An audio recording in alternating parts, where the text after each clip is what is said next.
All right, well, it's 5 o'clock. I hope everybody's here. Bring this menu up. I should have brought my phone out to act as a second screen. Anyway, hope everybody's doing well. I see that there's 7 concurrent viewers. It looks like Jonathan's in the chat room. So, the first thing we'll do tonight is we'll head over to Blackboard. And I'm sure some of you saw my announcement from about half hour ago. Um, we're going to go over the lab tonight. The labs are so crucial to passing the class. With everything that's changed this semester, I want to make sure that you guys do well, and I think the lab is going to be an important part of that. Unfortunately, we used a different tool for the majority of the class, and you guys won't get any one-on-one time with this digital tool.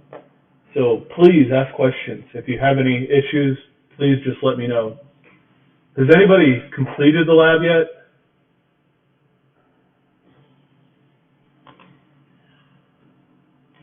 Just going over here and checking. So, I don't know if anybody's completed the lab yet. I'm going to assume not. So, in the textbook, on page 335, figure 5-103, the circuit's pretty much designed for you. So it'll be a matter of emulating it. Another key piece is that this video will be archived. I'll leave it on my channel. You'll be able to go back to that and use it as a reference. You'll be able to check it, copy some of the things I do, look at the circuit, figure out how it works. I'm not going to take up a lot of your time tonight. I wish I could spend 3 hours on here live streaming. I just don't know if that's the best use of the time. So I'm going to go ahead and jump over to Blackboard. First, I want to point out that reading the chapter is going to be important now. Since we're doing an online class, totally online, the text is going to be your best source of information.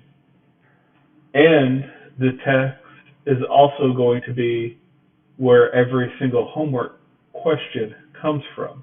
I won't stray from the text at all.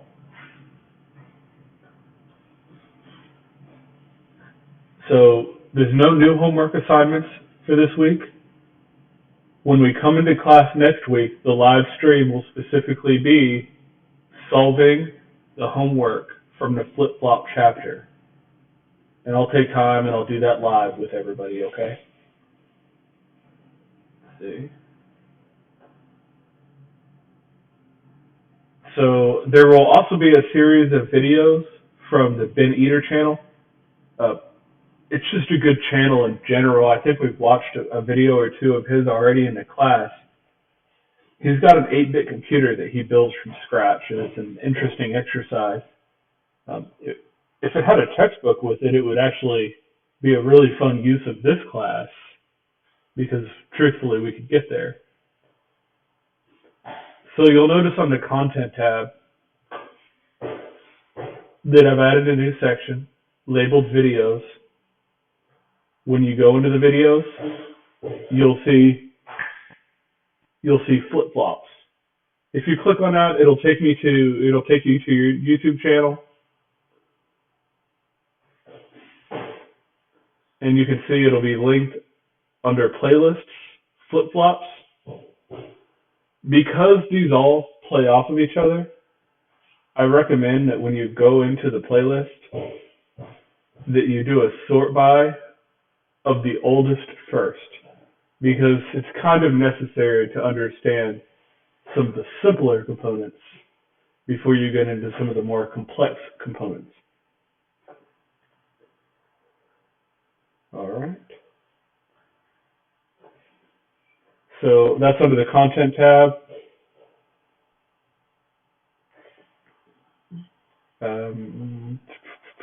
Details of the lab are also in the Content tab. The lecture notes for the chapter are in the content tab. Homework's in the content tab. All right. So now for the bread and butter and what everybody's here to see. This is a built schematic of the circuit from figure 5-103.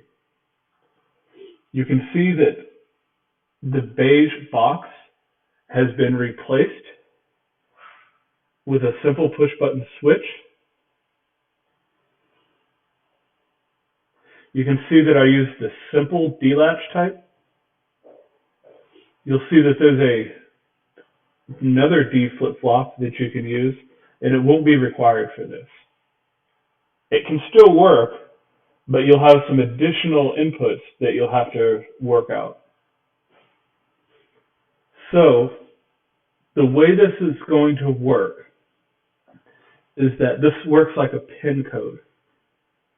So we're going to set 3 inputs.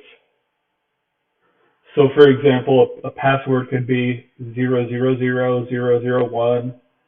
In this case, this AND gate's going to set the password, and the password here will be 1, 0. You can see the inverter here. That's what sets this to 0, and a 1. Okay? You can also see that I only have 3 sets of inputs for 2 sides. So what this is going to require me to do is enter in 6 total bits of information to unlock this lock. So we kind of did a basic operation of this software last week. So it's pretty easy to use, pretty easy to manipulate, pretty easy to draw. Now we're going to see it in action. So now that my circuit's built, I'm going to go up here and push the play button. That's going to start the simulation.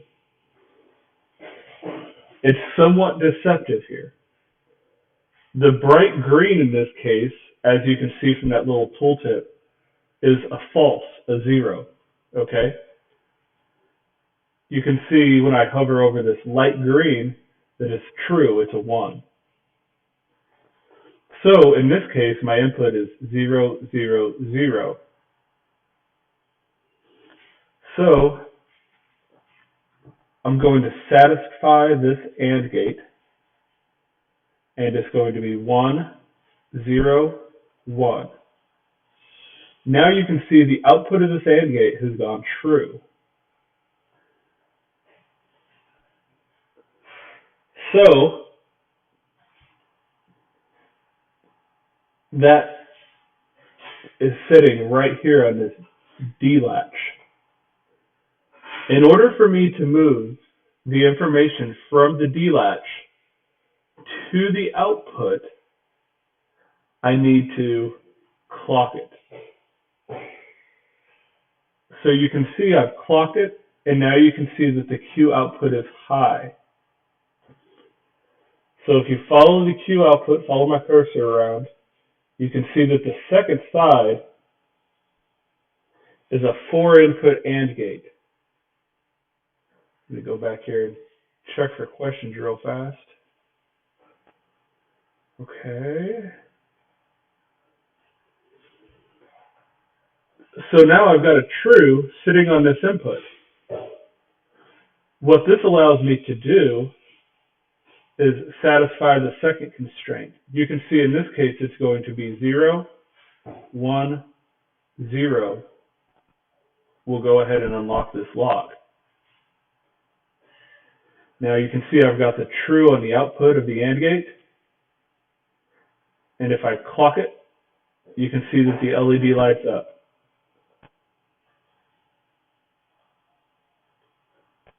So I'm going to go ahead and restart the simulation. We'll walk through this one more time. In order to solve this lock, the first code is 101 into this AND gate. 101. I've got my logic true sitting on the D. I need to clock it to store the value. So I clock it to store the value. It puts that stored value onto this for input AND gate, which allows me to unlock the second half of my circuit. When I clock it again, keep in mind, you see it doesn't change right away. I've got to move and store the value from D to Q. And now it's unlocked. Now, you'll note that no change I have here is going to lock or unlock that. Any different order that I set them in won't have any effect on the circuit until I clock the circuit. So you may ask,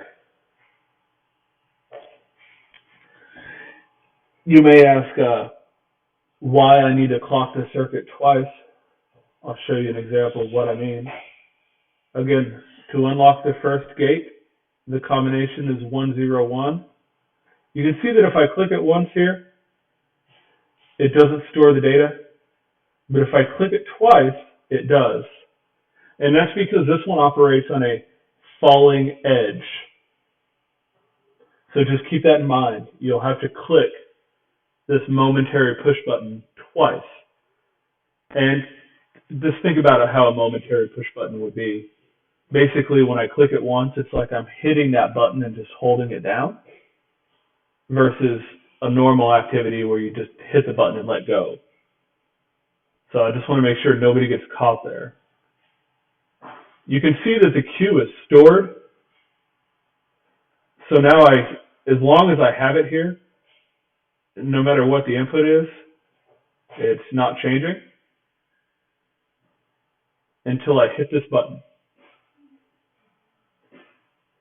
I will go through, unlock it one more time, light up my output.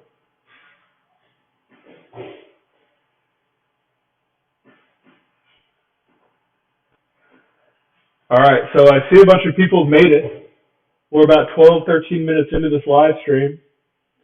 Does anybody have any questions about the class, about the homework,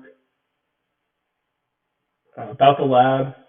Has anybody had any issues getting the software installed on the computer?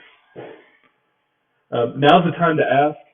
Again, I've tried to make a point to be really on my email and text. So if you do have questions, I'm at home all day. I think a lot of us are. If you have questions, just reach out to me. Give me a phone call. Shoot me a message on YouTube. Email me. And I'll get back to you as soon as I can, okay? Again, the labs are so important in this class. I just wanted to make sure I took the time and let everybody know how to work their way through it.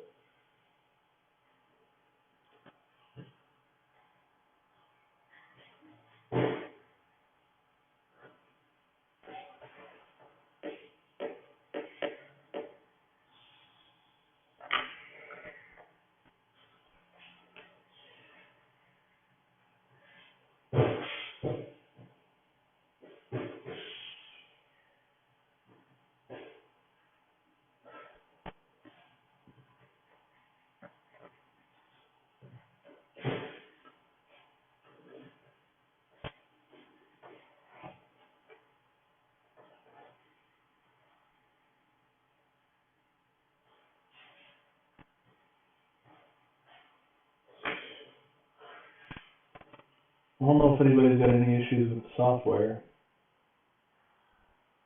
Hopefully my stream's working okay.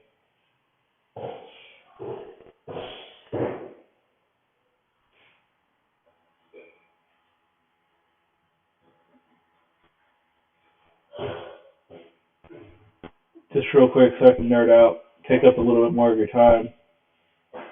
So this is OBS, this is the tool I'm using.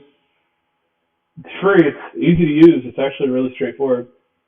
I'll show you something interesting in the settings.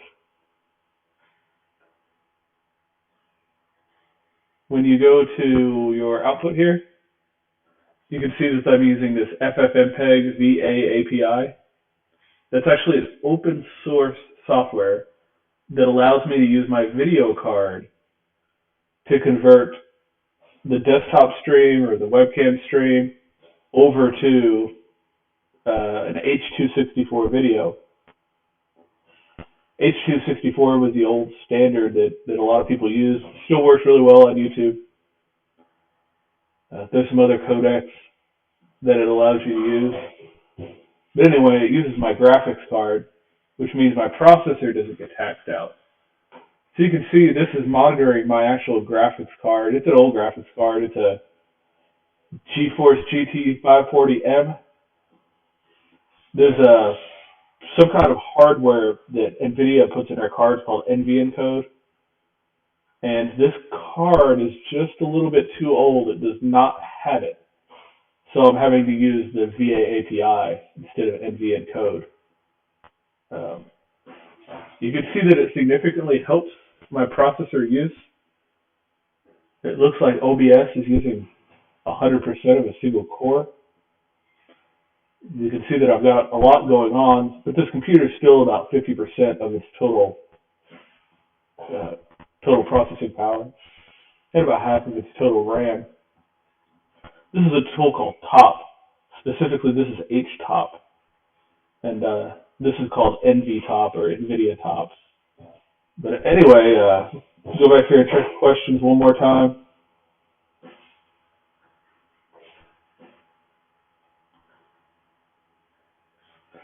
Everybody's good over here, so I'm going to end this stream. Again, if you have any questions or concerns, comments, you want to talk about software, Linux, or any of that, I'm bored, so just reach out, okay, guys? Have a good evening, and enjoy this beautiful weather if you can get out. Take care.